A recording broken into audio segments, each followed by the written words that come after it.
mantra untuk ngundang atau manggil makhluk halus itu sebetulnya ada. Kalau mau saya boleh bacain mantra aslinya sebenarnya untuk manggil itu seperti apa. Sebelum Mas Yus baca nih, saya mau tahu apa yang akan terjadi gitu. Yang pasti ini adalah mantra untuk mengundang sosok-sosok tak kasat mata. Mungkin nanti di tengah sesi sudah bisa dapat fenomenanya gitu. Karena ini saya lihat udah ada beberapa yang datang, ada yang lewat, sama ada di belakang sini tadi yang datang garamnya. Kuntilanak itu kalau misalnya mau dibilang dari segi warna itu ada 3 sebenarnya.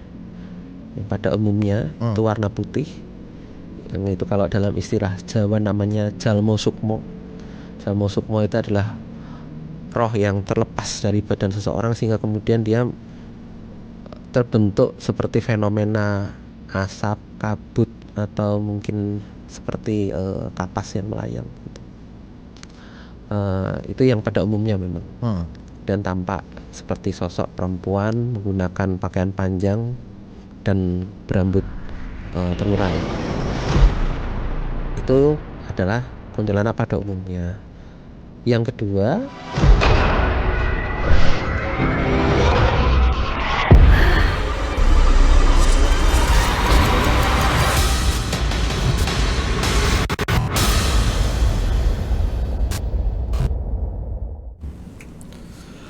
Assalamualaikum warahmatullahi wabarakatuh. Selamat malam Sobat Kumis. Gimana kabar malam Jumat ini? Semoga dalam keadaan yang sehat walafiat ya, amin.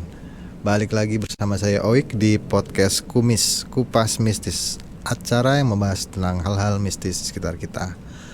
Dan tema kita malam hari ini yaitu tentang kuntilanak, misteri sosok kuntilanak.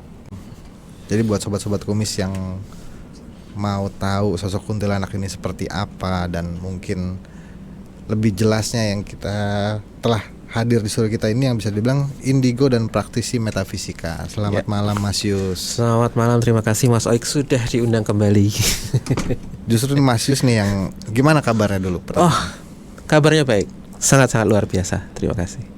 Masih sibuk Mas Yus untuk urusan kerjaan di luar mistis nih, kayak kerjaan kantor lah. Ya, masih seperti biasanya karena saya selain sebagai seorang praktisi metafisika dan supranatural, saya juga masih sebagai karyawan dan masih sebagai seorang lawyer juga, seorang pengacara juga. Jadi selain mungkin menangani dunia tak kasat mata, juga mengalami dunia mengerjakan dan melayani dunia yang nyata juga gitu. Tapi kan jadi narsum podcast juga masih jalan? Masih, tetap masih jalan. Nah, kemarin malah habis bahas Gunung Kawi. Gunung Kawi. Gunung Kawi. Boleh ada statement sedikit tentang Gunung Kawi nggak? Dari sudut pandang Mas Yus. Kalau dari sudut pandang saya, Gunung Kawi itu tidak seperti yang disampaikan atau dilukiskan orang-orang. Karena Gunung Kawi itu sebetulnya ada 3 lokasi. Pesarean Gunung Kawi, Keraton Gunung Kawi, dan ada yang satu yang jarang disebut orang tapi pusatnya sebetulnya di situ. Itu adalah lereng Gunung Kawi. Gitu. Nanti mungkin kapan-kapan kita bahas lanjutnya di kumisnya.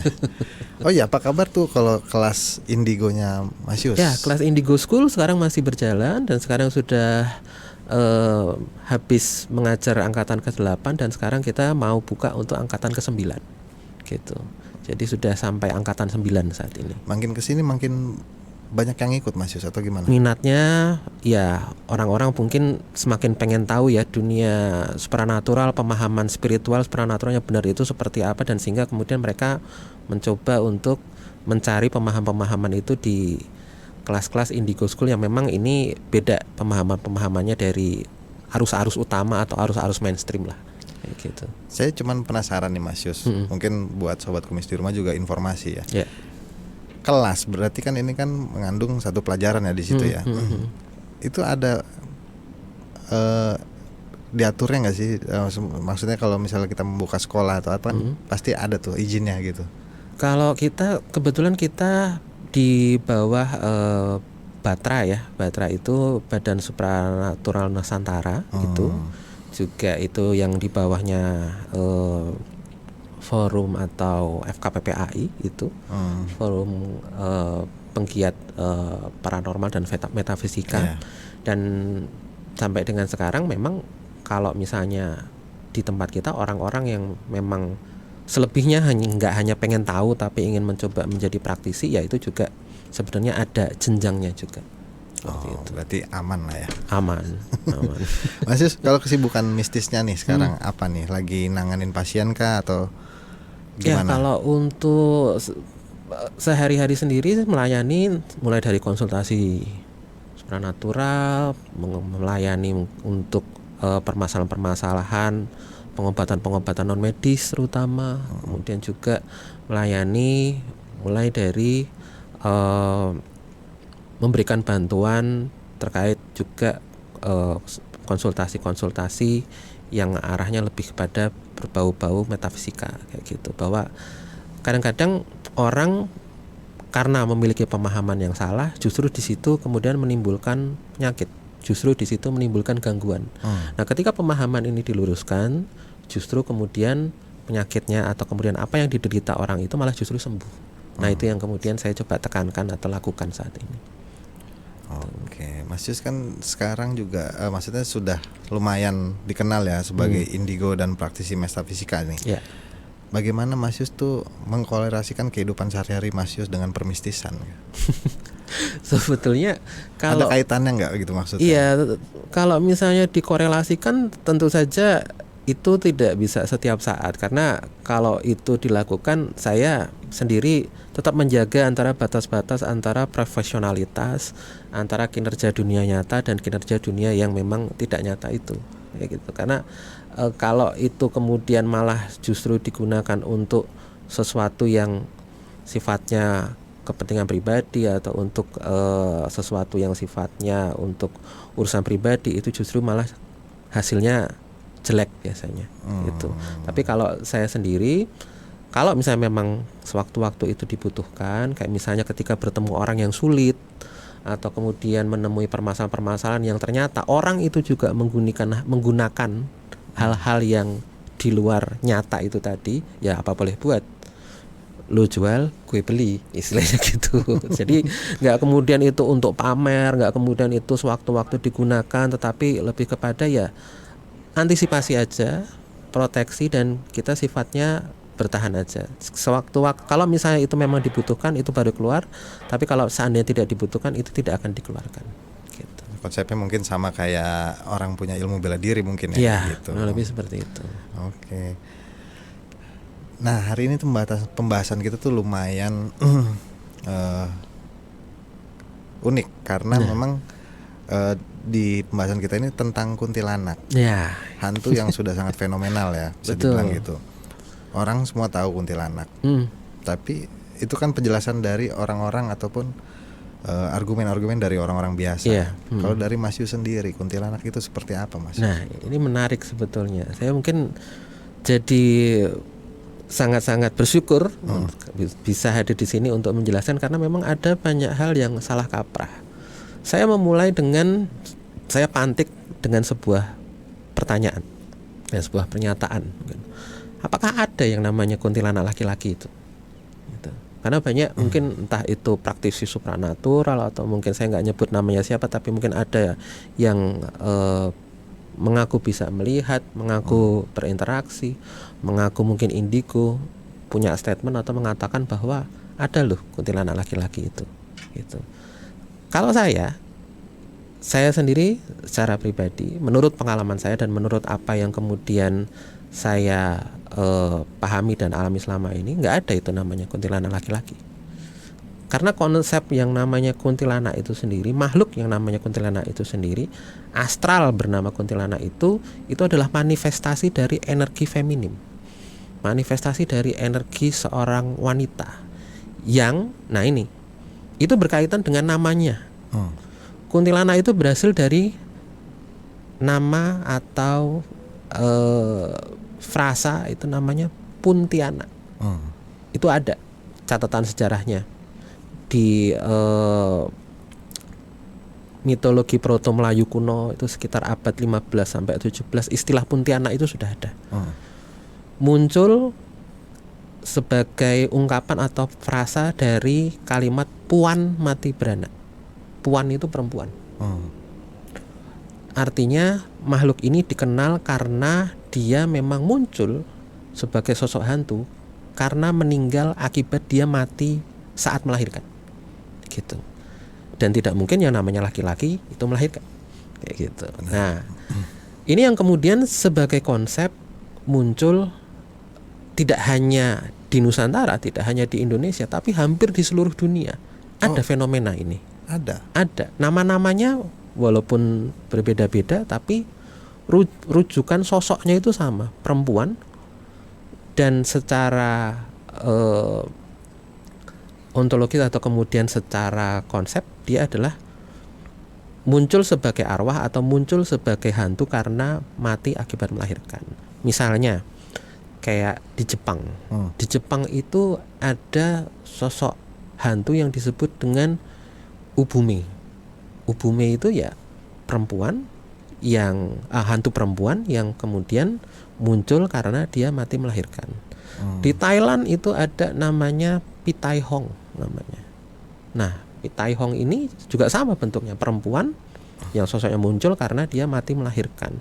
Pitai Hong yang terkenal itu kemudian banyak diangkat menjadi film, judulnya Nang Nak atau Mainak. Itu adalah kisah dari hantu yang namanya Pitai Hong ini, gitu, dari Thailand. Kemudian dari Korea itu sendiri ada sosok namanya Choyon Guisin, itu sama sosoknya juga. Di Cina itu ada namanya sosok sebutannya Engui atau Nugui, itu juga sama, perempuan, sosoknya muncul sebagai arwah atau hantu karena dia mati melahirkan. Di Amerika itu ada namanya Banshee, itu juga sama, perempuan mati melahirkan. Di Inggris ada namanya Lady in White. Di Meksiko ada namanya Lenonora. Di Eropa Timur ada namanya Rusalki. Bahkan kalau mungkin orang-orang bilang loh, orang-orang Eropa itu katanya logis, katanya nggak percaya hantu dan lain sebagainya, tapi mereka punya istilah itu, folklore itu mereka punya, gitu. Jadi bisa dibayangkan ini sudah menjadi sebuah sosok yang umum dikenal di mana-mana. Termasuk juga kalau misalnya di challenge lagi bahwa loh, istilah kuntilanak itu kan baru populer sekitar abad ke-19, abad ke-20 gitu. Film-filmnya Susana itu, gitu kan. Tapi jujur konsep bahwa konsep makhluk astral wanita itu dari zaman bahkan Singosari, zaman Majapahit itu sudah ada. Ada yang disebut dengan Wewe. Jadi Wewe ini nama yang sebenarnya lebih tua daripada kuntilanak, tapi secara konsep sama. Makhluk astral perempuan, gitu. Itu ada di Kakawin Seda sama di Kakawin Sutasoma. Itu ada. Disebut mereka. Kemudian dalam beberapa serat juga disebut ada namanya Peri Merkayangan sama Meri Merkayangan. Peri Merkayangan itu merujuk pada sosok hantu perempuan. Meri Merkayangan itu sosok hantu laki-laki. Jadi sebenarnya hantu sosok perempuan ini sudah ada lama sejak zaman dulu. Baru kemudian sekitar abad 15-17 orang Melayu ada menyebut namanya Puntianak itu tadi. Oleh kita orang Indonesia kemudian diserap menjadi kuntilanak. Kuntilanak itu mulai dari bahasa-bahasa Jawa bagian timur, orang menyebutnya kun, kon, kayak gitu. Kuntilanak kayak gitu. Nah, itu kemudian untuk menyebut dia yang mati beranak. Jadi sosoknya kurang lebih seperti itu, sehingga kemudian nggak dikenal itu namanya kuntilanak laki-laki, itu sebetulnya tidak ada. Dan sebetulnya kalau saya mau jujur, yang namanya konsep kuntilanak laki-laki itu karena perkembangan zaman yang terjadi sekarang itu gender itu jadi bias. Bisa dilihat sekarang fenomena laki-laki tapi kecewek-cewekan, boti itu tadi, boti itu kan ya. Kemudian kalau sampai kemudian coba ditanya, boti itu kalau misalnya dia meninggal, dia apakah akan jadi hantu laki-laki atau dia malah jadi hantu kuntilanak? Ya, mungkin mereka akan milih jadi hantu kuntilanak karena mereka merasa dirinya perempuan, gitu. Nah, ini yang kemudian menjadi bias sampai akhirnya konsep ini dibawa ke fenomena supranatural atau ke fenomena astral yang menyebutkan bahwa ada itu kuntilanak laki-laki, padahal sebenarnya enggak. Ya Ini yang kemudian saya mungkin harus coba luruskan dulu. Menurut dari sejarahnya, namanya secara timeline sampai kemudian secara pemahaman metafisika atau supranatural gitu. Tapi sebelum lanjut nih, saya mau nanya dulu, dari Mas Yu sendiri pernah nggak ketemu sosok ini? Nah, ini pengalaman sebenarnya saya juga nggak bisa lupa gitu. Yang saya bisa pastikan bahwa ini kuntilanak karena secara ciri perlakuan, nggak hanya penampakannya, tapi secara apa yang dia lakukan itu juga bisa dibilang ya merupakan kebiasaan atau merupakan tindakan yang memang lumrahnya dilakukan oleh perempuan gitu. Saya pernah waktu itu zaman saya masih kuliah gitu. Zaman saya masih kuliah, saya kuliah malam. Kuliah baru selesai itu sekitar jam 7 lebih, hampir jam setengah 8. Saya dari ruang kuliah lantai 2 itu mau pergi ke toilet. Beberapa mahasiswa waktu itu, teman-teman mungkin ada yang dari arah toilet, sedangkan saya baru menuju ke toilet. Jadi saya anggap ya lumrah lah kalau misalnya mungkin di toilet masih ada orang gitu. Sampai kemudian tiba-tiba saya ngelihat di toilet itu kan ada kayak wastafel ya, wastafel. Jadi toilet antara pria sama wanita itu cuma dipisah satu sekat tebal gitu. Nah, di sekat itu ada kayak wastafel. Saya lihat ada perempuan. Saya pikir mahasiswa, rambutnya panjang, dia lagi nyisir, lagi bersolek gitu. Lagi bersolek, dia lagi nyisir gitu. Tadinya saya pikir ya wajar, mungkin itu mahasiswi lagi habis kuliah ya, dia biasanya dandan dulu gitu. Tapi entah kenapa begitu saya noleh dan saya perhatikan lebih lanjut, diri saya atau bagian dalam diri saya mengatakan enggak, ini bukan orang kayak gitu. Sehingga saya nggak bisa, entah kenapa saya nggak bisa melepaskan pandangan saya dari sosok ini, dan benar aja tiba-tiba dia noleh ke saya, ngelihat ke saya, senyum, tapi kemudian yang dia lakukan adalah dia memegang lehernya sendiri, kemudian dia melepas kepalanya, dan kepala itu dia sisiri sendiri. Itu pengalaman saya nggak bisa lupakan, karena saya habis itu saya lupa, saya nggak pipis, saya nggak jadi pipis, nggak jadi buang air, saya lari karena kaget melihat sosok kemudian bisa menyisiri kepalanya sendiri. Nah, itu yang kemudian iya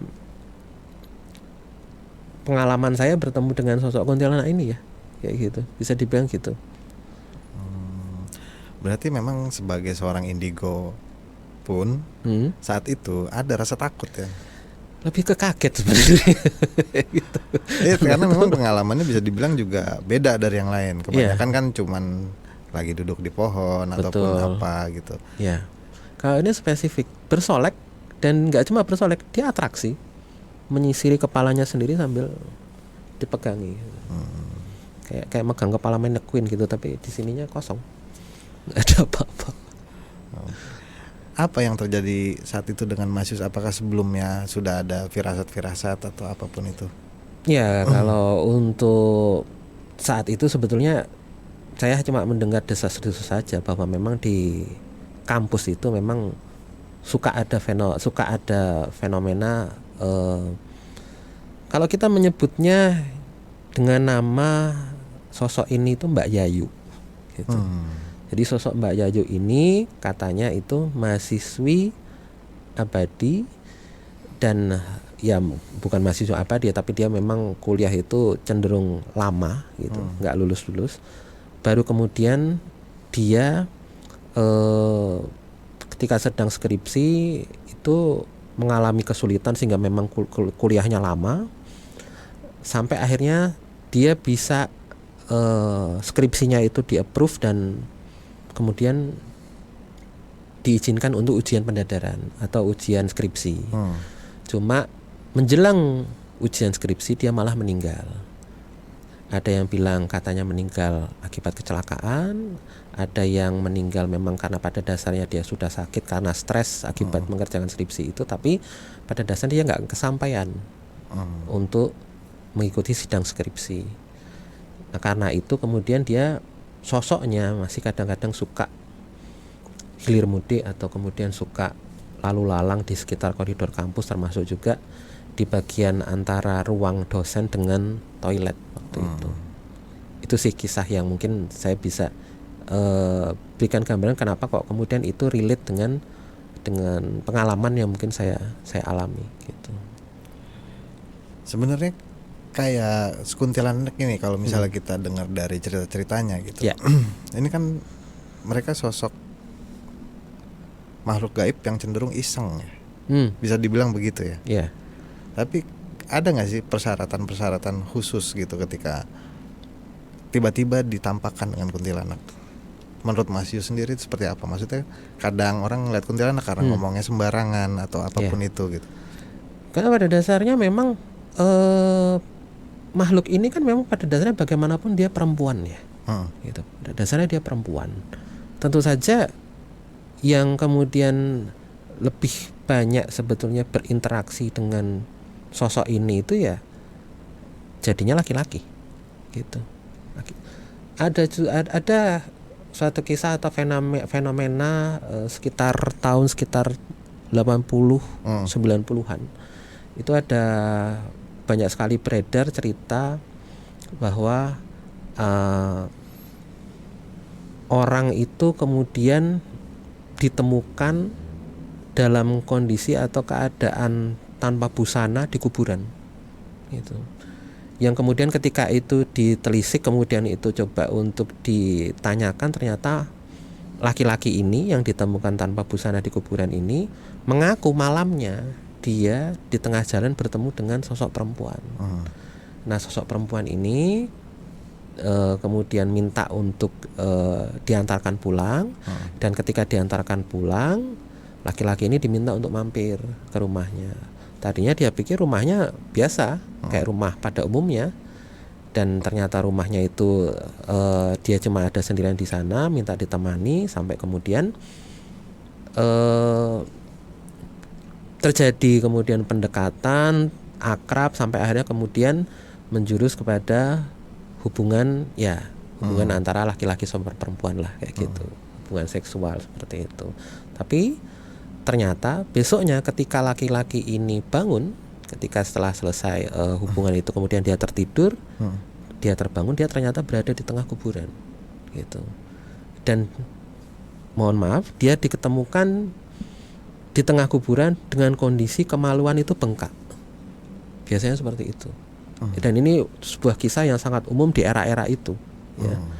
Kenapa kemudian diketemukan, mohon maaf, kemaluannya itu bengkak? Karena ternyata ada seorang juru kunci yang kebetulan melihat pada malam hari itu laki-laki ini datang ke kuburan sendirian, dan mohon maaf, laki-laki ini melakukan persetubuhan dengan batu nisan gitu. Sehingga kemudian ya bayangkan barang itu lawannya adalah batu nisan, jadinya bengkak. Jadi bukan bengkak karena ini adalah faktor mistis atau faktor gaib, tapi sebenarnya bengkak itu ya gara-gara fenomena itu gitu. Kalau ngomongin mitos atau tentang kuntilanak ini kan banyak yang beredar ya mitosnya ya. Ada yang bilang kalau suara kuntilanak itu jauh berarti dia dekat, sedangkan sebaliknya kalau ada kuntilanak suaranya, kita dengar kuntilanak ketawa suaranya dekat, berarti dia jauh. Menurut Mas Yus gimana? Iya, ini sebetulnya mitos yang sangat umum, tapi jujur saya sendiri sebagai mungkin orang yang punya pengalaman atau sebagai praktisi supranatural itu sendiri sampai sekarang masih belum jelas, masih belum bisa mengerti dengan pasti penyebabnya apa mitos itu. Memang mitosnya menjelaskan kalau misalnya kuntilanak itu kalau suaranya terdengar jauh, sebetulnya dia dekat. Atau kalau misalnya dia itu suaranya terdengar dekat, itu sebenarnya dia jauh. Dan mitosnya sebenarnya nggak hanya berhenti di situ. Kalau kuntilanak ini terdengar dia suaranya menangis, itu sebetulnya dia sedang tertawa atau sedang menggoda sebetulnya. Sedang menggoda orang ini, menakut-nakuti orang ini. Sebaliknya kalau terdengar suaranya itu sedang tertawa, mengiki, ngakak dan lain sebagainya, itu sebetulnya dia sedang sedih atau sedang marah sebetulnya. Gitu. Sampai sekarang penjelasannya saya juga belum mengerti dengan pasti, tapi kalau kemudian kita coba runut-runut ya, makhluk astral ini kan sebetulnya makhluk astral perempuan gitu ya. Ya kita tahu sendiri makhluk yang namanya perempuan itu kan makhluk yang sangat sulit untuk dimengerti ya, susah untuk dimengerti gitu loh. Naik motor aja ngesen kiri, tahu-tahu beloknya ke kanan gitu. Ditanyain mau makan apa, jawabnya terserah gitu. Tapi ketika kita beliin bakso, ternyata pengennya sate. Kita beliin sate, pengennya mie ayam. Nah, kan susah kayak gitu. Ya, betul. Perempuan itu hanya satu-satunya makhluk yang dia punya alisnya itu dikerok, terus dia gambar sendiri. Nah, karena dia makhluk yang susah dimengerti ini, ketika dia mungkin sudah jadi setan pun, dia juga termasuk golongan yang masih susah dimengerti itu tadi. Kalau mungkin penjelasan saya ya seperti itu, mitosnya. Gitu. Ada lagi kalau kita ngomongin mitos, ya, bisa jadi ada lagu yang paling sangat fenomenal tuh Lengsir Wengi. Ya itu. Lagu pemanggil kuntilanak katanya. Nah itu. Ya, saya mau tahu tanggapannya Mas Yus tuh gimana? Bener nggak sih begitu? Ini lagi-lagi sebetulnya ini sesuatu yang harus diluruskan. Lengsir Wengi itu bukan kidung atau mantra pemanggil kuntilanak, bahkan bukan kidung atau mantra untuk memanggil makhluk halus. Karena sebenarnya kidung Lengsir Wengi itu adalah kidung yang diciptakan oleh Sunan Kalijaga sebenarnya. Oh ya? Diciptakan oleh Sunan Kalijaga untuk pengantar wirid atau pengantar sebelum berdoa, dimana itu dia kayak orang Jawa pada umumnya pada waktu itu sebelum menutup malam biasanya uro-uro. Nah uro-uro itu dia dengan nembang lagu Lengsir Wengi itu. Dan sebenarnya lagu Lengsir Wengi itu lebih tepat kalau sebagai praktisi supranatural atau sebagai spiritual itu adalah sebagai tolak bala sebenarnya. Jadi untuk menjaga supaya ketenangan, uro-uro itu ibaratnya menjaga keamanan, bahwa kalau ada orang mau malam-malam niat jahat, dengar orang masih uro-uro, dia mengurungkan niatnya. Malam-malam dengar orang masih nembang, dia kemudian nggak jadi nyolong, nggak jadi ngerampok dan lain sebagainya. Itu sebenarnya tolak balanya di situ Lengsir Wengi. Tapi kalau sebetulnya yang namanya tembang untuk manggil makhluk halus itu sebenarnya memang ada.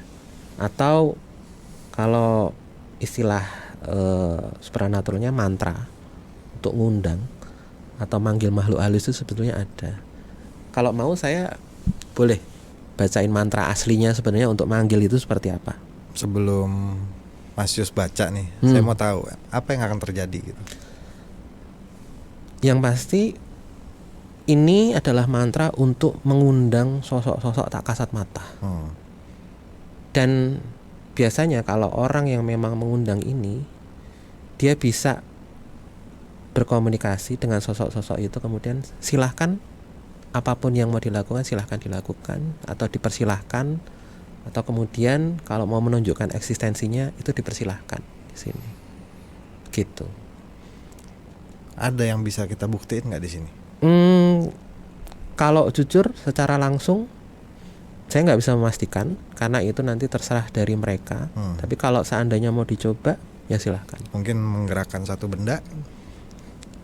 Kalau misalnya dia mau menggerakkan satu benda silahkan ya, nanti kita coba ya. Tapi kalau misalnya tidak bergerak ya berarti memang energinya tidak sebesar itu. Oke, silahkan Mas Yus.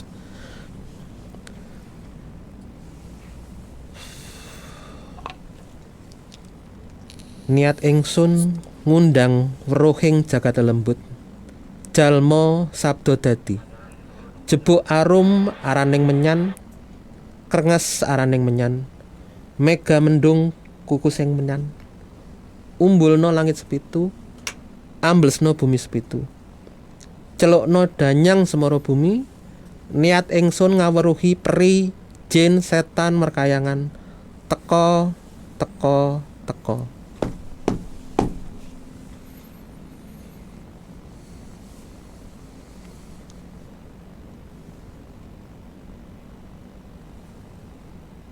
buat yang sudah datang di sini dipersilahkan. Apapun yang ada di sini boleh digerakkan. Suara silakan dilakukan.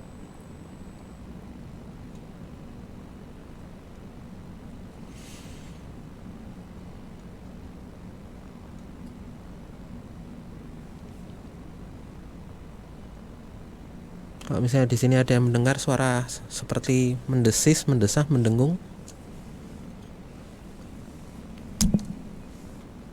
silahkan kemudian coba untuk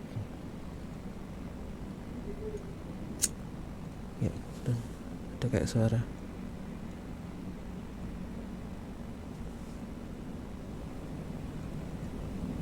Ada yang menggeram sana tuh barusan.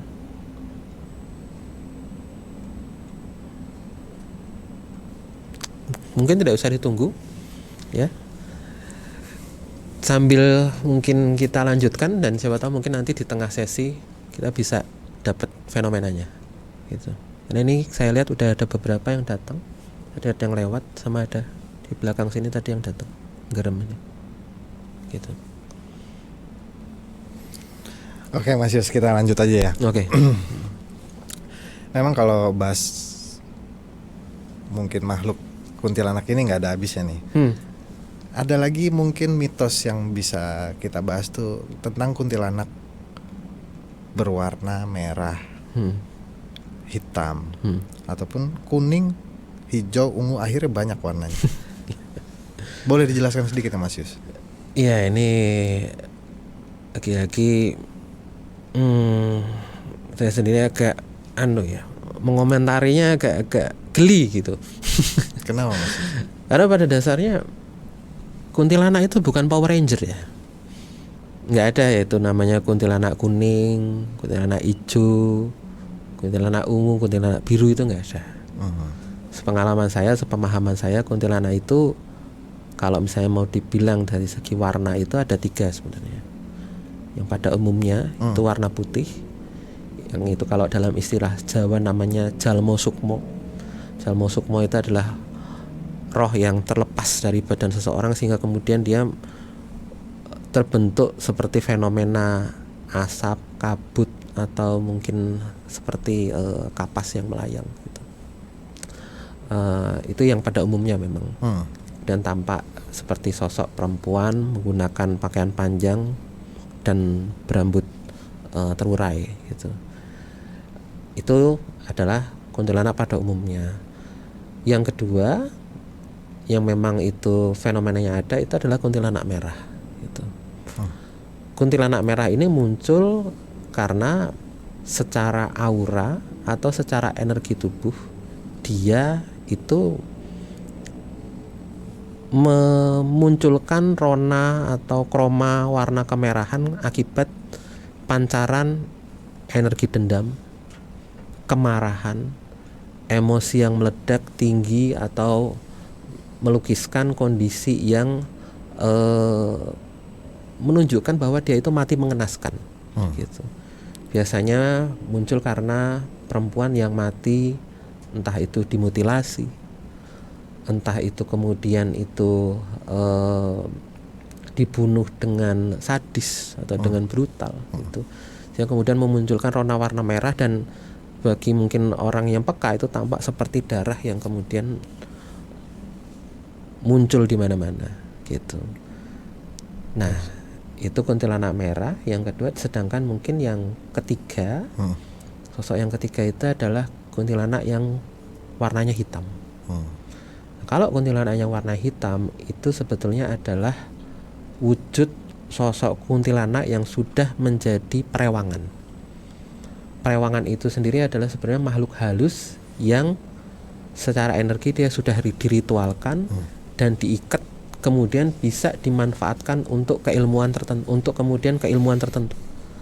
Entah itu untuk pesugihan, entah itu untuk pelet, atau bahkan itu untuk santet gitu. Dan memang untuk kemudian membuat sosok kuntilanak hitam ini juga melalui ritual yang panjang dan gelap juga gitu. Yang kalau misalnya bisa digambarkan ya sosok perempuan yang sengaja disekap, disiksa, hanya diberi makan bangkai dan lain sebagainya, sampai kemudian dia meninggal dalam keadaan dendam, marah, dan ngenes gitu ya. Sampai kemudian dia akhirnya setelah meninggal itu malah secara energi sosoknya diritualkan, yang kalau dalam bahasa sederhananya adalah ritualnya itu adalah ritual perkawinan sebenarnya. Jadi sosok kuntilanak atau sosok arwah dari wanita yang meninggal setelah diritualkan atau disekap ini tadi, itu kemudian dinikahi, dan kemudian maharnya biasanya adalah sebentuk besi kuning atau sebentuk batang emas pipih gitu, yang itu kemudian muncul fenomena dipahami sebagai paku kuntilanak. Padahal sebenarnya paku kuntilanak itu sebenarnya adalah sebuah media untuk mengikat atau untuk bagian dari ritual penyambung antara dunia manusia dengan dunia astral atau dunia makhluk tak kasat mata itu. Gitu. Dimana paku kuntilanak itu kalau misalnya dilukiskan kan, kalau digambarkan di film kan, itu kan kuntilanaknya kepalanya di atasnya di paku gitu, terus nanti dia bisa jadi manusia. Iya, itu benar nggak? Padahal sebenarnya enggak seperti itu. Paku ini hanya sebagai media saja, vessel, sebagai perantara saja. Biasanya paku ini ditaruh di sebuah altar, diritualkan bahwa ini adalah sebagai pengikat perjanjian atau pengikat energi antara praktisi supranatural, paranormal atau dukun ini dengan sosok perewangan kuntilanak ini, gitu. Dan biasanya kemudian paku ini kalau misalnya untuk nyantet orang atau untuk mengerjai orang secara halus atau non medis, biasanya ditusukkan ke boneka seperti boneka voodoo itu, yang itu sudah kemudian divisualisasikan atau kemudian sudah ditempeli nama, sudah dimasuki bagian-bagian tubuh, rambut, kuku, darah dan lain sebagainya dari target. Itu paku itu ditusukkan, dan ketika paku itu ditusukkan, orang yang di sana sakit sampai meninggal, gitu. Lalu kemudian paku ini kadang-kadang juga dipakai untuk kemudian ditorehkan atau kemudian dibuat kayak semacam sayatan memanjang di wajah gitu atau di bagian-bagian tertentu, dan itu kemudian menjadi media pelet, gitu. Itu namanya pelet kuntilanak itu seperti itu. Atau kemudian ya paku ini kemudian disimpan atau ditanamkan di sebuah toko atau tempat usaha, dan itu kemudian mendatangkan kekayaan. Itu juga bisa seperti itu. Nah, makanya kalau misalnya dibilang yang namanya paku kuntilanak, itu sebetulnya bukan seperti yang digambarkan orang, tapi sebenarnya itu adalah bagian dari sebuah benda yang sudah diritualkan dan diisi atau diinjeksi oleh energi perewangan kuntilanak hitam itu. Ya, gitu. Berarti memang sosok kuntilanak ini bisa dijadikan satu perewangan ya, maksudnya seperti pelet atau pengasihan. Ya, betul. Kalau pertanyaannya ada makhluk gaib lain bisa menjadi seperti kuntilanak atau genderuwo, pocong gitu? Sebenarnya bisa. Makhluk-makhluk kayak misalnya seperti genderuwo aja misalnya, itu biasanya diritualkan dengan memberikan entah itu bakaran sate gagak yang dicampur dengan terasi untuk sajennya, yang kemudian diolesi oleh darah ayam cemani, gitu. Itu biasanya adalah ritual untuk pesugihan genderuwo, gitu ya. Nanti kalau misalnya setelah ritual itu akan kayak jatuh kayak sebuah bulu, gitu. Bulu kayak ijuk itu, nah itu bulu atau ijuk itu harus disimpan. Bulu atau ijuk itu harus disimpan, dan itu yang kemudian nanti akan digunakan untuk mendatangkan kekayaan, gitu. Nah, tapi ketika suatu saat ada entah itu burung gagak atau kemudian ada itu ayam cemani yang disembelih, karena syaratnya biasanya ayam cemani atau burung gagak ini harus disembelih dengan tangan sendiri, tidak boleh dengan tangan orang lain. Dan biasanya ketika itu disembelih, nanti ada aja, entah itu anggota keluarga, anak, istri, suami atau pasangan itu meninggal setelah itu. Jadi kayak semacam jiwanya ditukar kayak gitu melalui ritual ini. Nanti kalau sudah ada yang meninggal itu biasanya terus kaya kayak gitu. Itu ritualnya biasanya sebetulnya nggak hanya terbatas pada kuntilanak itu, pesugihan itu banyak kayak gitu. Dan yang saya ungkapkan ini sebenarnya hal-hal yang sebenarnya ya banyak dikip oleh para praktisi-praktisi yang memang pelakunya gitu. Ada satu pertanyaan nih, Mas Yus, kenapa ada istilah kuntilanak baru?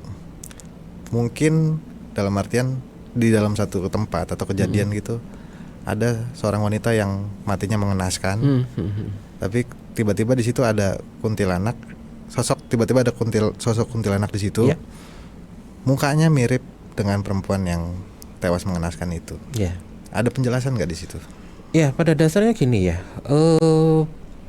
saya mungkin membatasi bahwa ini bukan klaim atau mungkin kita nggak membahas tentang agama, bahwa mungkin kalau ada yang menyebut itu sebagai jin atau korin ya itu kita persilahkan ya. Tapi sebetulnya kalau dari segi metafisika itu sebenarnya pemahamannya adalah ketika manusia itu meninggal atau perempuan ini meninggal, kalau secara hukum fisika energi yang ada di dalam orang itu atau energi yang kemudian dibawa sebelumnya oleh orang itu kan terlepas gitu. Badannya mati pada saat dia meninggal, badannya kemudian off gitu, tapi kemudian energinya lepas. Nah, energi ini kan pada dasarnya tidak bisa diciptakan dan tidak bisa dimusnahkan kayak gitu. Jadi ketika dia lepas, sedangkan mungkin kalau secara biologis bagian tubuh yang energinya paling gede itu kan sebetulnya dari kepala, dari otak gitu. Muatannya ketika dari kepala ini lepas, itu juga membawa serta karakter, membawa serta ingatan, memori, sifat, emosi, atau sesuatu yang sebenarnya tidak lain adalah personifikasi atau diri dari orang itu. Nah, ketika energi ini lepas, kemudian sosoknya, ya tidak heran kalau kemudian menyerupai sosok dari orang yang meninggal itu. Apalagi ketika orang itu meninggal dalam kondisi mendadak, itu muatan energinya pasti gede. Misalnya mati dalam kondisi dia sedang berjuang melahirkan. Orang berjuang melahirkan itu kan berusaha kemudian menggunakan energi yang sangat-sangat tinggi, sangat-sangat besar gitu.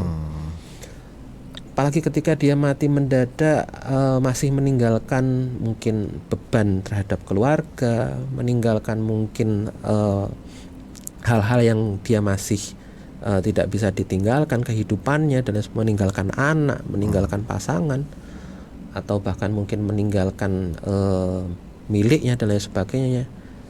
Dia belum mati dalam kondisi belum siap, ya itu kemudian membuat muatan ini semakin besar. Nah, ketika muatan ini menjadi sebuah muatan energi yang besar, manifestasinya bahwa kemudian energi ini bisa terlihat atau kemudian memunculkan fenomena-fenomena gaib, fenomena-fenomena mistis, fenomena-fenomena supranatural, ya itu kemudian akan menjadi sebuah fenomena yang nyata. Tiba-tiba muncul kayak bau, entah itu bau kembang, bau menyan, atau kemudian bau harum kayak gitu. Atau kemudian juga memunculkan fenomena suara seperti suara orang menangis, suara orang memanggil-manggil, atau kemudian memunculkan fenomena yaitu tadi penampakan. Ada orang melihat orang yang meninggal ini masih berada di sekitar rumahnya atau masih berada di sekitar tempat dia meninggal. Seperti kayak kemarin itu ada kejadian di sebuah perlintasan kereta api, wanita menggunakan kerudung itu ketabrak kereta, serempet kereta sampai terpental dan meninggal di tempat. Nah, itu orang-orang yang termasuk penjaga stasiun, security yang jaga di stasiun, keamanan jaga di stasiun, sering itu jam 11 malam itu lihat ada sosok pakai kerudung putih perempuan itu berdiri di samping rel sampai sekarang kayak gitu. Nah itu sebetulnya kalau secara ilmu metafisika itu nanti akan hilang dengan sendirinya, karena energi itu kan kemudian nanti akan terurai. Energi itu kemudian nanti akan menyatu dengan alam dengan sendirinya. Cuma memang kalau ternyata memang muatan energinya gede, intensitas atau beban energinya gede, yaitu nanti akan terurainya lama kayak gitu. Nah ini yang kemudian mungkin bisa menjawab kenapa ada istilah yaitu hantu baru, kuntilanak baru, arwah penasaran kayak gitu. Beda sama arwah pemasaran ya kalau arwah penasaran gitu. Berarti memang ini ada hubungannya nggak sih kalau misalnya kuntilanak itu, karena memang ada cerita begini dalam dua orang yang sama-sama melihat kuntilanak. Yang satu melihat benar-benar sosok wanita berambut panjang bergaun putih. Yang satu lagi karena memang dia tidak takut sama sekali. Yang terlihat cuma asap. Menurut penjelasan metafisika itu seperti apa ya? Artinya sebetulnya orang yang memang cenderung dia itu logik atau cenderung kemudian dia tidak terlalu percaya ya, itu sebetulnya sudah membentuk kayak semacam pertahanan atau energi yang kokoh untuk tidak terpengaruh terhadap energi-energi dari luar, termasuk energi astral. Itulah yang kemudian sebetulnya kalau saya kasih gambaran secara metafisika seperti ini. Tubuh manusia itu kan pada dasarnya dia mengeluarkan gelombang elektromagnetik. Gelombang elektromagnetik itu muncul karena sesuatu atau benda yang terus bergetar. Kayak misalnya otak ini kan sebenarnya terus bervibrasi, terus bergetar kayak gitu, karena dia harus kemudian mentransmisi muatan-muatan informasi ke sel-sel saraf dan lain sebagainya gitu. Jantung itu juga bergerak terus, artinya dia mengeluarkan gelombang elektromagnetik. Usus ini juga bergerak terus, aliran darah itu bergerak terus. Artinya sebenarnya itu yang menyebabkan tubuh manusia itu mengeluarkan yang namanya gelombang elektromagnetik. Dan pada saat manusia itu meninggal, gelombang elektromagnetik ini pun sebenarnya kan lepas kayak gitu. Nah gelombang elektromagnetik ini yang kemudian mempengaruhi orang-orang yang ada di sekeliling atau sekitar tempat itu. Karena orang-orang itu juga mengeluarkan gelombang elektromagnetik yang sebenarnya sama. Nah ini tinggal kuat-kuatan aja, mana yang kemudian bisa mempengaruhi. Nah ketika kemudian orang ini itu takut, gelombang elektromagnetik yang kemudian berasal dari orang yang meninggal ini itu lebih mudah untuk mempengaruhi gitu, sehingga kemudian terasa mulai kayak mual, pusing, merasa tidak nyaman, merasa takut, merasa kemudian ada yang ngeliatin dan lain sebagainya. Itu sebenarnya reaksi alami karena reaksi gelombang respon atas gelombang elektromagnetik dari luar atau dari makhluk atau sosok itu, kayak gitu. Sedangkan orang yang cenderung logis dia sudah membuat pageran atau kemudian membuat pertahanan dari gelombang elektromagnetiknya sendiri, sehingga ketika tampak sebagai visual pun atau tervisualisasi pun itu hanya berupa kabut, hanya berupa asap. Sedangkan yang sudah kemudian terpengaruh itu kemudian bisa melihat sosoknya. Itu kemudian yang kemudian membuat kadang-kadang antara satu dengan orang yang lain itu penampakannya berbeda-beda. Begitu. Oke. Ya, sekarang kita masuk ke segmen batas nalar.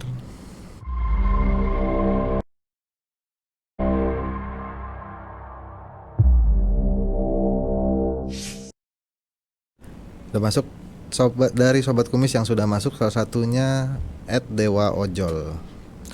Mau nanya nih, banyak yang bilang kamera susah nangkep kuntilanak karena mungkin kamera tidak punya emosi di situ. Menurut Mas Yus gimana? Apa memang sosok kuntilanak itu tidak bisa direkam atau ada penjelasan lain? Pada dasarnya kamera itu bisa menangkap sosok makhluk halus. Pada dasarnya, karena sering terlihat ada rekapan atau footage asli itu dia bisa menangkap makhluk halus atau penampakan makhluk halus. Meskipun sebetulnya ada tahapan-tahapannya atau ada perwujudan atau bentuk-bentuknya tersendiri. Biasanya yang paling umum karena energi ini kemudian tidak terlalu, kalau ternyata energinya tidak terlalu besar, yang biasanya tampak itu adalah bentuk orb atau seperti kayak bulatan-bulatan cahaya atau sebenarnya kayak bercak-bercak di foto kayak gitu. Itu kalau kemudian dari sisi fotografi bilang bahwa itu belum tentu makhluk astral juga, itu bisa jadi adalah pembiasan karena lensanya kotor atau karena butiran-butiran debu atau lensanya berair atau embun kayak gitu. Tapi ada perbedaan di mana coba kalau misalnya dilihat orb itu, apakah dia itu tampak menyebar atau kemudian tampak hanya berdiam di satu tempat. Kalau orb itu kemudian tampak menyebar, bisa ada kemungkinan besar itu adalah pembiasan dari debu atau pembiasan titik-titik air di lensa. Tapi kalau kemudian ternyata orb itu berada pada satu sisi dan dia itu hanya diam di situ, atau kemudian dia lebih jelas daripada orb-orb yang lainnya dan dia tidak berubah posisi, bisa dipastikan itu bukan pembiasan akibat debu atau titik-titik air, tapi itu adalah manifestasi dari energi makhluk astral. Begitu. Bisa juga bentuknya bukan orb tapi bentuknya adalah namanya vortex atau ektoplasma. Itu bentuknya kayak cahaya yang kemudian berpendar atau kemudian kayak cahaya yang seperti kabut tipis kayak gitu. Itu vortex atau ektoplasma yang sebenarnya itu adalah perwujudan dari energi makhluk astral. Semakin sosoknya itu mirip atau menyerupai dari sosok perwujudan makhluk astral, itu berarti energinya kuat kayak gitu. Dari vortex atau aparisi atau dari vortex atau ektoplasma baru kemudian ada yang namanya apparition atau kita bilang penampakan. Itu udah kayak full body. Kalau misalnya dia penampilannya dia pakai kemeja, dia tampak pakai kemeja. Kalau dia penampilannya pakai belangkon, ya dia kayak pakai belangkon. Kalau dia pakai kerudung, ya dia pakai kerudung. Atau kalau misalnya dia rambutnya kayak ijuknya akan muncul seperti ijuk. Nah itu ada juga fenomena seperti itu, dan biasanya kalau energinya memang cukup kuat, itu bisa tertangkap di kamera dalam bentuk penampakan atau apparition itu tadi. Gitu. Oke, penjelasannya kayak gitu ya buat sobat kumis di rumah. Buat terakhir nih Mas Yus, ada nggak pesan-pesan buat sobat kumis di rumah tentang pembahasan kita malam ini? Ya, kalau pesan-pesan saya mungkin saya bisa gambarkan bahwa yang namanya makhluk atau sosok kuntilanak ini muncul karena memang ketika wanita itu tidak dijaga atau kemudian tidak diperhatikan keselamatan atau nasibnya. Kalau kita bisa lebih menghargai wanita, lebih bisa menghargai mungkin dimulai dari ibu kita, lebih bisa menjaga bahwa marwah atau mungkin kehormatan seorang wanita, bisa menjunjung tinggi derajat mereka itu sebagai sosok yang setara, baik itu secara sosial maupun secara ekonomi, itu akan lebih bisa membuat fenomena kuntilanak ini atau kemudian makhluk-makhluk kuntilanak ini jumlahnya mungkin bisa berkurang, atau mungkin fenomena ini tidak akan muncul. Karena fenomena-fenomena kuntilanak itu sendiri sebetulnya muncul karena ada spirit atau ada semangat manusia atau mungkin masyarakat ini berusaha satu sisi untuk memproteksi atau untuk melindungi makhluk yang namanya perempuan. Sehingga kemudian dimunculkan fenomena-fenomena itu, mitos-mitos itu atau cerita-cerita itu. Tapi pada dasarnya ini bukan untuk itu dipercaya itu dipercaya sebagai sesuatu yang nyata atau tidak, tapi itu sebenarnya untuk pengingat bagaimana kita memandang sosok yang namanya wanita ini, gitu. Sehingga pesan saya untuk teman-teman supaya bisa lebih menghargai sosok atau makhluk yang namanya perempuan atau wanita ini, gitu. Oke. Baik, demikian obrolan seputar misteri kita dengan Mas Yus. Semoga ada pelajaran dan pengetahuan yang bisa kita ambil dari obrolan ini.